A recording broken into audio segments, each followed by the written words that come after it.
Bismillahirrahmanirrahim. Assalamualaikum warahmatullahi wabarakatuh. Kita kembali lagi di mata kuliah audit internal. Hari ini saya melanjutkan materi pertemuan 9 tentang pengendalian intern. Sebelumnya kita review sedikit materi minggu lalu atau materi di pertemuan 7 yang membahas bagaimana memetakan resiko yang sudah disusun atau yang memang sudah diperoleh oleh auditor internal.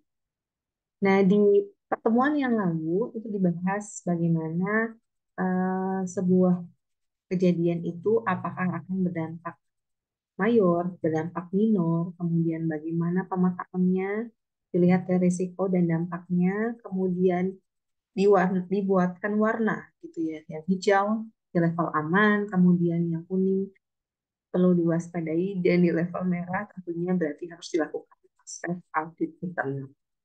Nah, yang di materi hari ini kita fokus bagaimana pengendalian intern ini berjalan dalam tahapan proses audit internal.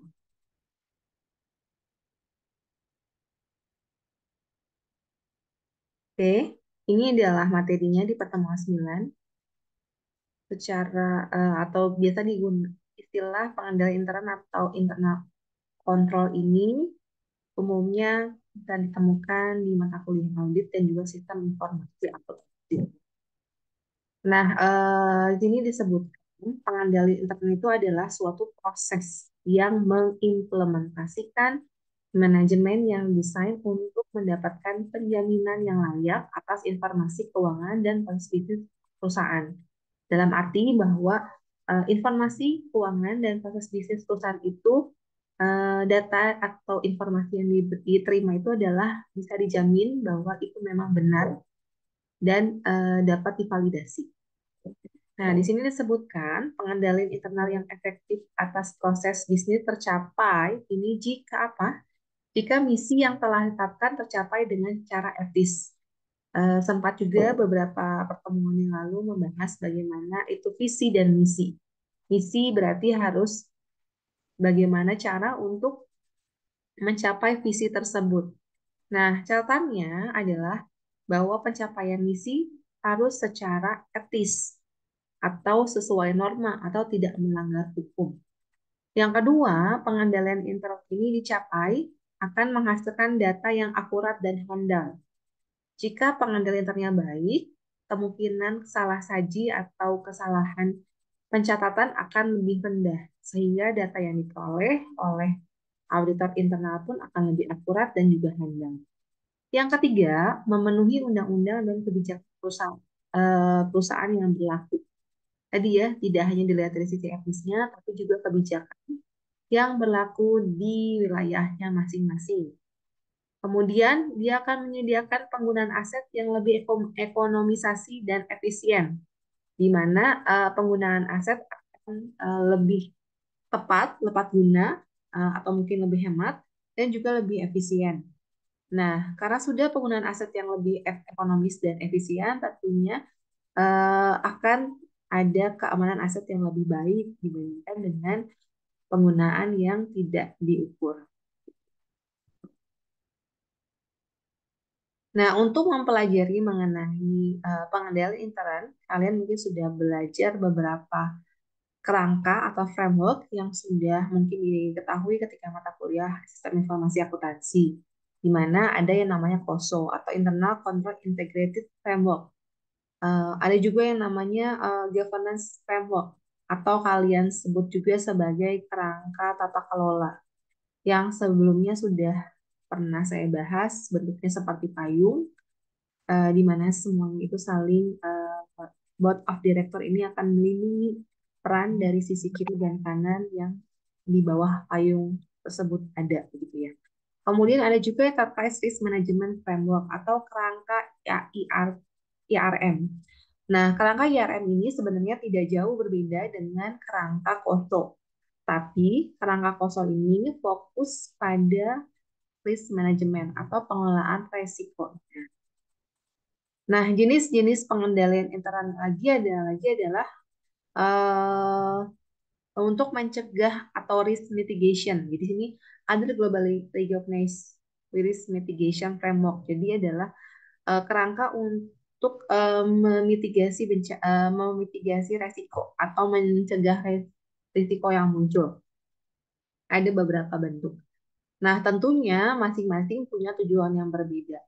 Ketika bahas KOSO, dia akan secara umum, di mana melibatkan lima, eh, lima konsep, kemudian prinsipnya ada 17 prinsip dalam pengembangan internal controlnya. Kemudian ketika bahas governance framework, berarti ini juga melibatkan peran 3 lini. Kemudian ketika membahas IRM, berarti yang fokus adalah menjabarkan kembali yang namanya resiko, begitu ya. Perkembangan dari rubriksnya KOSO. Tetapi didukung juga dengan risk manajemennya menggunakan ISO 31000. Kemudian ketika bahas bagaimana mitigasi resiko, ini bisa menggunakan International Governance of Capital Management and Capital Standard. Nah, mereka menggunakan istilahnya ini Recognized Risk Mitigation Framework. Nah, kesemuanya ini adalah salah satu panduan yang bisa digunakan oleh perusahaan ketika mereka nanti akan menjalankan perusahaannya dengan harapan dapat meminimalisir resiko. Nah, nanti di tugasnya kalian harus mencari seperti apa sih kerangka dari IRM, kemudian KOSO, kemudian Governance Framework, dan juga yang Risk Mitigation Framework. Silakan digambar saja dengan poin-poin penjelasannya sedikit. Itu untuk tugasnya. Kita lanjut dulu materinya. Nah, ini adalah penjelasan untuk masing-masing poin, di mana ini adalah gambar foto. Nah, KOSO tidak akan banyak saya jelaskan karena sudah jadi tugas. Intinya adalah bagian paling depan menggambarkan komponen-komponen dari KOSO. Ada control environment, ada risk assessment, ada control activities, ada information and communication, dan juga monitoring activities. Tapi bagian atasnya adalah tujuannya. Tujuan tercapainya efisien dan efektif itu dari sisi operasi, dari sisi pelaporan, dari sisi kepatuhan. Dan diterapkan untuk semua level, misalkan level berdasarkan entitas, berdasarkan divisi, berdasarkan unit operasi, dan juga berdasarkan fungsi. Disebutkan sistem pengendalian internal itu menjadi dasar dari kegiatan operasional dan akuntansi dari proses bisnis yang efektif. Aktivitas utamanya itu meliputi mengevaluasi dan menilai berbagai tingkat pengendalian. Manajer bertanggung jawab untuk menciptakan dan mengelola pengendalian internal, dan auditor ini bertugas untuk apa? Untuk membuat rekomendasi yang efektif yang diperlukan oleh bagian manajemen. Nah, disebutkan di sini pengendalian internal itu merupakan proses yang dipengaruhi oleh dewan direksi, kemudian mempengaruhi manajemen, mempengaruhi personel lainnya, yang disusun untuk menyediakan keyakinan yang layak dalam rangka meraih tujuan dalam kategori apa? Pertama, fokus pada efektivitas dan efisiensi operasi. Yang kedua, kehandalan laporan keuangan. Dan yang ketiga, tentunya harus patuh terhadap undang-undang. Inti dari kerangka pengendalian internal KOSO ini harus mempertimbangkan bagaimana tiap pengendalian internal itu saling berhubungan dengan pengendalian internal lainnya. Jadi jika ada pertanyaan apakah boleh komponen satu saja yang digunakan itu control environment, jawabannya tidak ya. Jadi semuanya harus digunakan agar uh, ada kecocokan atau hubungan antara masing-masing komponen. Itu yang KOSO. Nah, KOSO ini juga disebutkan untuk 17 prinsipnya. Kemudian tidak saya bahas lagi. Kemudian pihak-pihak mana sih yang terlibat dalam pengendalian internal? Nah, di sini disebutkan pengendalian internal adalah tanggung jawab setiap orang, baik dia sebagai internal perusahaan maupun eksternal perusahaan, ataupun masuk ke dalam stakeholders, ya, pemangku kepentingan. Nah, di sini disebutkan penilaian internal adalah tanggung jawab setiap orang dalam suatu entitas dan karena itu merupakan bagian eksplisit ataupun implisit dari deskripsi pekerjaan setiap orang. Bahwa setiap orang punya pengendalian internal yang harus eh, aktifkan sebaik mungkin sehingga menjadi lebih efektif dan efisien. Nah, di sini siapa saja pihaknya? Tentunya manajemen, dewan direksi, internal auditor, lainnya seperti internal dan eksternal eh, pemangku kepentingan. Kemudian, keterbatasannya apa sih dalam pengendalian intern? Yang pertama, kesesuaian tujuan yang ditetapkan sebagai prasyarat untuk pengendalian internal. Kadangkala tujuannya tidak sesuai, visi misi pun tidak sesuai sehingga sulit untuk dicapai. Yang kedua, karena bersifat pengendalian ini adalah dilakukan oleh seorang individu atau oleh beberapa tim, tentunya banyak pertimbangan-pertimbangan yang digunakan yang menjadi dasar penilaiannya. Nah, sehingga masih belum bisa dianggap sah atau misalnya belum dianggap pasti karena masih ada unsur biasnya. Kemudian yang ketiga, eh, keterbatasan dalam pengendalian internal ini juga bisa karena adanya kerusakan yang diakibatkan oleh kesalahan manusia. Padahal kesalahannya sederhana, tapi juga ini akan mempengaruhi pengendalian. Yang keempat, kemampuan manajemen untuk mengesampingkan pengendalian internal. Karena anggapannya eh, kemampuan manajemen, personel lain atau pihak ketiga untuk mengelak kontrol melalui kolusinya.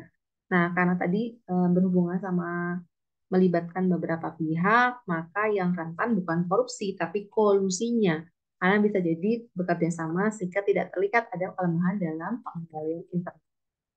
Dan yang kelima, peristiwa eksternal di luar kendali organisasi, misalkan bencana, kemudian teroris, dan lain yang bisa jadi tidak bisa ditebak atau tidak bisa diprediksi oleh internal auditor.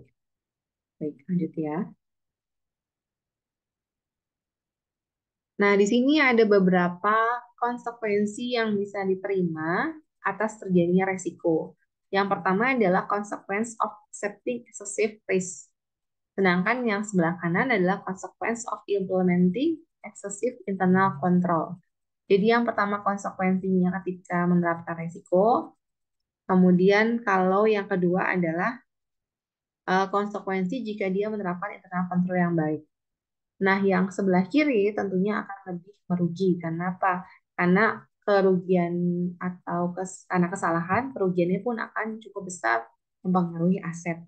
Yang kedua, pengambilan keputusannya mungkin tidak akan efektif. Yang ketiga, memungkinkan sekali bahwa terjadi ketidakpatuhan terhadap hukum dan juga regulasi.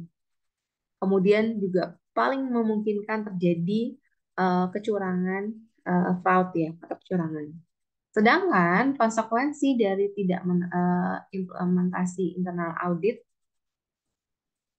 adalah increase birokrasi, jadi akan meningkatkan birokrasi sehingga akan berbelit-belit. Yang kedua, excess cost akan memunculkan biaya-biaya yang tidak terduga. Kemudian yang ketiga adalah unnecessary complexity of control.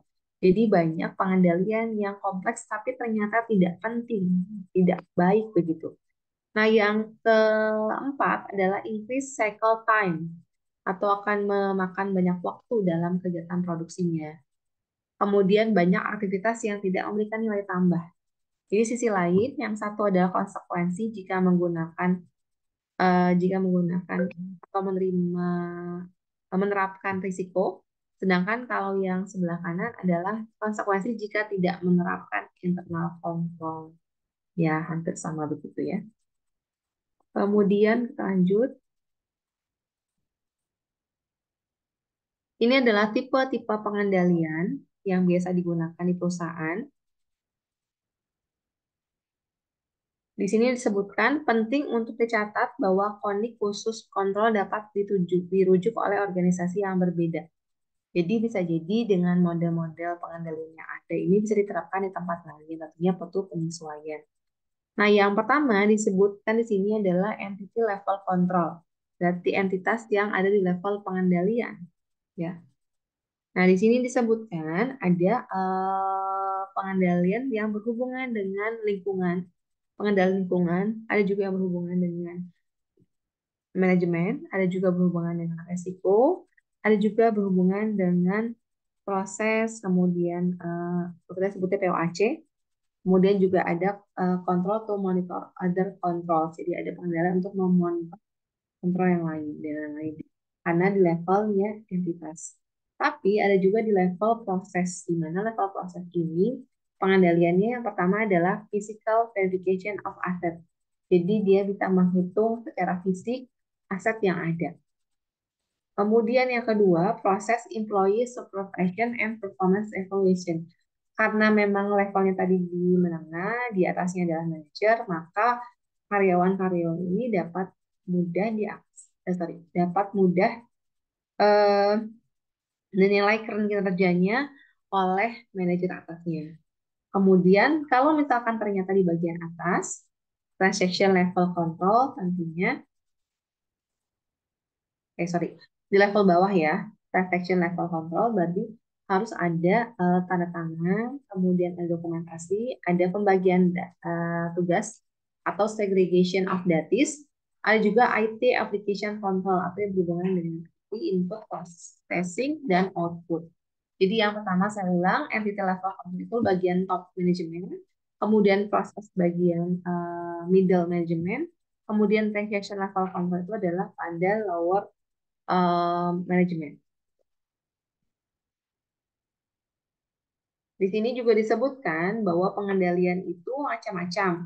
Ada yang berhubungan pengendalian dengan compensating atau penggantian, ada juga pengendalian yang berhubungan dengan preventif dan juga detektif, ada juga berhubungan dengan sistem jika dia menggunakan sistem, kemudian ada juga yang secara simultanis atau saling berkesinambungan antara sistem yang A dan yang B sehingga dapat dikendalikan.